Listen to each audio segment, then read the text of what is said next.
200 देश के अंदर पिछले 48 घंटों के अंदर ऐसा क्या हुआ है जिसने चाइना से लेकर के पाकिस्तान तक के डिफेंस कॉरिडोर्स की नींद उड़ा दी है। एक तरफ डीआरडीओ जो काम 35 सालों के अंदर पूरी तरह से अचीव नहीं कर पाया, वो हैदराबाद की एक प्राइवेट कंपनी ने इतने जल्दी कैसे कर दिखा दिया। जेट इंजन की जिस मेटलर्जी और कोर टेक्नोलॉजी को वेस्टर्न कंट्रीज ने दुनिया का सबसे बड़ा रहस्य बना करके रखा हुआ था, उसका कोड भारत ने अचानक कैसे क्रैक कर लिया। फ्रांस ने रातों रात अपने सबसे एडवांस एयरक्राफ्ट इंजन के हॉट सेक्शन की चाबी हिंदुस्तान को क्यों सौंप दी, और सबसे बड़ा सवाल, भारत के पहले स्वदेशी एक्सपेंडेबल जेट इंजन की डिलीवरी और कुशा मिसाइल का बैक टू बैक सफल टेस्ट महज एक इत्तेफाक है या फिर ये दुनिया को भारत की नई एरोस्पेस स्ट्राइक कैपेबिलिटी का कोई खौफनाक ट्रेलर है। नमस्कार दोस्तों, मेरा नाम है मुकेश और दोस्तों इन सवालों के जवाब किसी आम न्यूज़ बुलेटिन में नहीं मिलेंगे, क्योंकि असली खेल कैमरों से दूर ग्लोबल जियोपॉलिटिक्स के डार्क रूम में खेला जा रहा है। दुनिया के रक्षा बजट के अंदर अब तक भारत की पहचान एक बहुत बड़े बायर यानी कि खरीदार की रही है, लेकिन अब यह साबित हो गया है कि भारत अब केवल हथियार खरीदने वाला देश नहीं रह गया है, बल्कि वो ग्लोबल एविएशन और डिफेंस सप्लाई चेन का सबसे बड़ा बॉस बनकर के आगे निकल चुका है। बायर से बॉस बनने का ये सफर हवाई नहीं है, इसके पीछे एक बहुत बड़ी गहरी और बेहद साइलेंट स्ट्रेटजी काम कर रही है। दोस्तों, जब हम HAL और सैफ्रॉन की मेगा डील आजाद इंजीनियरिंग के 350 kg थ्रस्ट वाले जेट इंजन और कुशा मिसाइल डिफेंस सिस्टम के टेस्ट को एक साथ रख करके देखते हैं, तो एक ऐसी तस्वीर उभरती है जो किसी भी दुश्मन देश के होश उड़ाने के लिए काफ़ी है। दोस्तों, इस पूरी इनसाइड स्टोरी को समझने के लिए हमें सबसे पहले जेट इंजन की उस दुनिया के अंदर घुसना होगा जिसे एविएशन इंडस्ट्री का ब्लैक मैजिक कहा जाता है। दोस्तों, जेट इंजन बनाना दुनिया की सबसे जटिल इंजीनियरिंग है। एक जेट इंजन के अंदर का तापमान 1500 से लेकर के 2000 डिग्री सेल्सियस तक जाता है। इस तापमान के ऊपर लोहा और स्टील पानी की तरह पिघल जाते हैं। ऐसे में इंजन के टरबाइन ब्लेड्स को पिघलने से कैसे रोका जाए, यही वो सबसे बड़ा रहस्य है जिसे मेटलर्जी या धातु विज्ञान कहा जाता है। दोस्तों, भारत का कावेरी इंजन प्रोजेक्ट दशकों तक इसी मेटलर्जी और सिंगल क्रिस्टल ब्लेड टेक्नोलॉजी की वजह से अटका रहा। वेस्टर्न कंट्रीज अमेरिका, ब्रिटेन और फ्रांस कभी भी अपने इंजन के कोर कंपोनेंट्स की टेक्नोलॉजी किसी भी एशियाई देश के साथ में शेयर नहीं करते हैं। लेकिन दोस्तों, अब इंग्लैंड के फर्नबोरो इंटरनेशनल एयर शो के अंदर कुछ ऐसा हुआ है जिसने ग्लोबल सप्लाई चेन के सारे नियम बदल दिए हैं। दोस्तों, हिंदुस्तान एरोनॉटिक्स लिमिटेड यानी कि HAL और फ्रांस की दिग्गज कंपनी सैफ्रॉन के बीच एक ऐतिहासिक समझौता हुआ है। ये कोई नॉर्मल वेंडर एग्रीमेंट नहीं है। इस डील के तहत HAL को CFM लीप इंजन प्रोग्राम के लिए super alloy turbine ring forging बनाने का कॉन्ट्रैक्ट मिला है। दोस्तों, आम आदमी की भाषा में समझे तो ये टरबाइन रिंग इंजन का वो दिल है जिसे हॉट सेक्शन कहा जाता है, जहां ईंधन जलता है और रोटेशन का एक्सट्रीम प्रेशर होता है। CFM लीप इंजन कोई मामूली इंजन नहीं है, ये दुनिया का सबसे ज़्यादा बिकने वाला कमर्शियल इंजन है जो बोइंग 737 मैक्स और एयरबस A320 नियो जैसे दुनिया के सबसे पॉपुलर विमानों को हवा में उड़ाता है। दोस्तों, HAL बेंगलुरु के अंदर मौजूद अपने फाउंड्री एंड फोर्स डिवीजन के अंदर advance near net shape ring forging बनाएगा। ये इस बात का सबसे बड़ा सबूत है कि पश्चिमी दुनिया ने भारत की प्रिसीजन इंजीनियरिंग और एडवांस मेटलर्जी के ऊपर अपनी मुहर लगा दी है। लेकिन दोस्तों, असली सवाल ये है कि फ्रांस ने अचानक अपने इंजन का दिल भारत के हाथों में क्यों रख दिया है। क्या वेस्टर्न वर्ल्ड को अचानक भारत से बहुत प्यार हो गया है? तो जवाब है नहीं। इंटरनेशनल रिलेशंस के अंदर प्यार नहीं, सिर्फ इंटरेस्ट काम करता है। बोइंग, एयरबस, सैफ्रॉन और GE जैसे पश्चिमी एविएशन कंपनियों को एक बात बहुत अच्छे तरीके से समझ में आ गई है कि अगला बड़ा global clash Indo Pacific region के अंदर होने वाला है।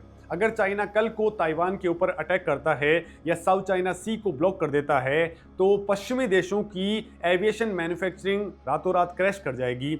इसके बहुत सारे क्रिटिकल कंपोनेंट्स और सेमीकंडक्टर्स उसी इलाके से आते हैं। अपनी इसी सप्लाई चेन को सुरक्षित रखने के लिए चाइना प्लस वन स्ट्रेटजी के तहत वेस्टर्न दुनिया भारत को एक ग्लोबल वेपन और एविएशन फैक्ट्री के रूप में तब्दील कर रही है। दोस्तों, भारत के पास में एक स्टेबल डेमोक्रेसी है, सस्ता लेकिन बेहद स्किल्ड वर्कफोर्स है, और सबसे बड़ी बात, भारत कभी किसी देश की टेक्नोलॉजी चुरा करके उसका डुप्लीकेट नहीं बनाता, जो चाइना की सबसे बड़ी फितरत है। लिहाजा दोस्तों, HAL को ये कॉन्ट्रैक्ट मिलना इस बात की गारंटी है कि भारत अब ग्लोबल सप्लाई चेन के उस एलीट क्लब के अंदर घुस गया है जहां से उसे बाहर निकाल पाना खुद अमेरिका और यूरोप के लिए भी मुमकिन नहीं होगा। अब दोस्तों, आते हैं इस कहानी के दूसरे और सबसे रोमांचक हिस्से पर, जिसने भारतीय डिफेंस इकोसिस्टम के अंदर एक इंडस्ट्रियल चमत्कार कर दिया है। DRDO का गैस टरबाइन रिसर्च एस्टेब्लिशमेंट यानी कि GTRE सालों से स्वदेशी इंजन के ऊपर काम कर रहा था, लेकिन इस बार उन्होंने एक बहुत बड़ा स्मार्ट मूव चला। GTRE ने डिज़ाइन तैयार किया और मैन्युफैक्चरिंग की पूरी जिम्मेदारी हैदराबाद की एक प्राइवेट कंपनी आज़ाद इंजीनियरिंग को सौंप दी, और नतीजे ने दोस्तों सबको चौंका करके रख दिया है। 22 जुलाई को ही आज़ाद इंजीनियरिंग के CEO राकेश चोपदार ने 3500 न्यूटन यानी कि 350 केजी थ्रस्ट क्लास का पहला स्वदेशी एक्सपेंडेबल टर्बोजेट इंजन DRDO के अधिकारियों को हैंडओवर कर दिया। डिफेंस और एरोस्पेस के अंदर किसी भी प्राइवेट कंपनी का उदय रातों रात नहीं होता। आज़ाद इंजीनियरिंग ने वो कर दिखाया है जो बड़ी बड़ी सरकारी लैब्स दशकों के अंदर नहीं कर पाई। दोस्तों, इस लेवल की 3D metal printing, cooling channels की मशीनरी और जीरो एरर टॉलरेंस साबित करता है कि भारतीय प्राइवेट सेक्टर अब किसी भी ग्लोबल डिफेंस कंपनी को टक्कर देने के लिए पूरी तरह से तैयार है। लेकिन दोस्तों, इस 350 केजी थ्रस्ट वाले इंजन का वो किलर सीक्रेट क्या है जिसे सुनकर के चाइना और पाकिस्तान के भी पसीने छूट रहे हैं? तो दोस्तों, इस इंजन के नाम में ही इसका सबसे खतरनाक राज छुपा हुआ है, और वो शब्द है एक्सपेंडेबल। दोस्तों, मिलिट्री टर्म्स के अंदर एक्सपेंडेबल का मतलब होता है वन वे मिशन, यानी कि वो हथियार जो एक बार फायर हो जाए तो वापस नहीं आता है। हम बात कर रहे हैं क्रूज मिसाइलों और कामिकाजे ड्रोन स्वॉर्म की। दोस्तों, निर्भय और ITCM जैसी लॉन्ग रेंज क्रूज मिसाइलों को दुश्मन के रडार के नीचे उड़ करके हजारों किलोमीटर दूर टारगेट को तबाह करने के लिए ऐसे ही टर्बोजेट या फिर टर्बोफेन इंजन की जरूरत होती है। अब तक दोस्तों, हम इन इंजनों के लिए रसिया के ऊपर बहुत ज़्यादा डिपेंडेंट थे, जो सप्लाई चेन के लिहाज से एक रिस्क था। लेकिन दोस्तों, अब खेल बदल चुका है। जब आपके पास में अपना खुद का स्वदेशी इंजन होता है तो आप 10 या फिर 20 मिसाइलें नहीं बनाते, आप बड़े पैमाने पर हजारों की तादाद के अंदर क्रूज मिसाइलें और कामिकाजे ड्रोन्स तैयार करते हैं। दोस्तों, कल्पना कीजिए, युद्ध की स्थिति के अंदर भारत अपने फाइटर जेट्स या फिर ग्राउंड लॉन्चर्स से एक साथ सैकड़ों कामिकाजे ड्रोन्स और मिसाइलों का एक स्वॉर्म फायर कर दे, तब दोस्तों चाइना का S-400 एयर डिफेंस सिस्टम कितनी मिसाइलों को इंटरसेप्ट करेगा? 10, 20 या फिर 50?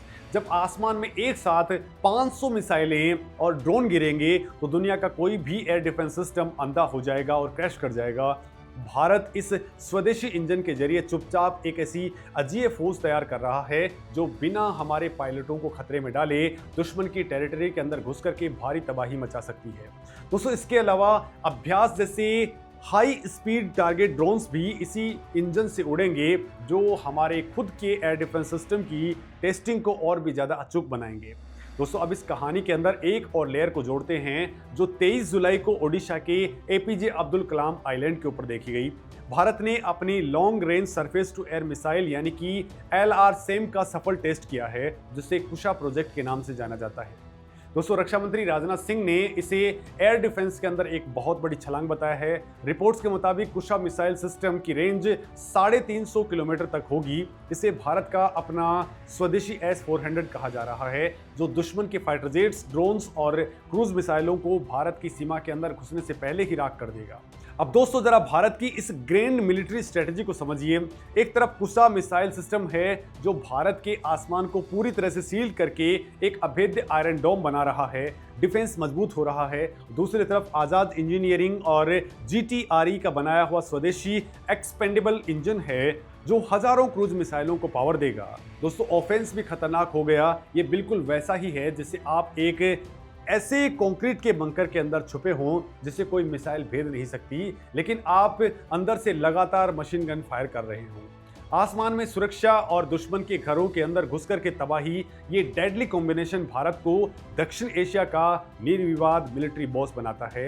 लेकिन दोस्तों, ये कहानी सिर्फ कमर्शियल विमानों या फिर क्रूज मिसाइलों तक सीमित नहीं है। इसके पीछे एक बहुत बड़ी छिपी हुई स्क्रिप्ट है जिसका सीधा कनेक्शन भारत के भविष्य के लड़ाकू विमानों से है। दोस्तों, भारत का सबसे महत्वाकांक्षी रक्षा प्रोजेक्ट है एडवांस मीडियम कॉम्बैट एयरक्राफ्ट यानी कि एमका, जो एक 5th जनरेशन का स्टील्थ फाइटर जेट है।